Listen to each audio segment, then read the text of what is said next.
आषाढी एकादशीच्या सोहळ्यासाठी श्री संत गजानन महाराजांची पालखी सोमवार दिनांक 2 जून रोजी निघणार आहे। शेगावातील श्रींच्या मंदिरातून पंढरपूरकडे पालखी प्रस्थान करणार आहे। यावर्षी श्रींच्या पालखीच्या पंढरपूर वारीचे 56वे वर्ष आहे। अकोल्यात पालखीचे आगमन 4 जूनला होणार आहे।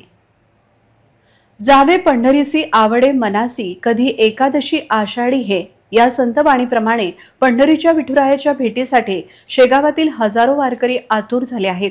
श्रींच्या पालखी सोहळ्यात जवळपास 700 वारकरी, टाळकरी, पताकाधारी हरिनामाच्या गजरात सहभागी होणार आहेत। टाळ मृदुंगाच्या नादात भागवत धर्माची पताका हाती घेतलेले शेकडो वारकरी जय हरी विठ्ठल रामाचा जयघोष करत पंढरीची वाट धरतील। या दिंडीमध्ये विणेकरी, स्वयंशिस्तबद्ध टाळकरी, पताकाधारी, गायक, मृदंगवादक आणि सेवेकरी असे सुमारे 700 जण सहभागी असतील। पालखी मार्गावर मजल दरमजल करत ठिकठिकाणी मुक्काम करेल।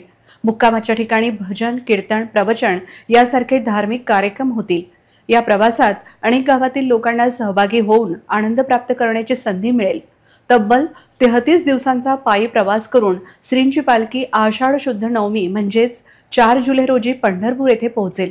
दिनांक 2 जून रोजी श्री क्षेत्र नागझरी येथील संत गोमाजी महाराज संस्थानमध्ये महाप्रसादानंतर सायंकाळी अकोला जिल्ह्यातील पारस येथे श्रींच्या पालखीचा रात्रीचा मुक्काम राहील।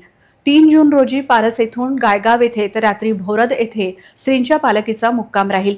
त्यानंतर अकोला येथे 4 व 5 जून असे 2 दिवस मुक्काम राहील। 6 जून रोजी सकाळी भरतपूर, वाडेगाव पालखीचे पुढे प्रस्थान होईल।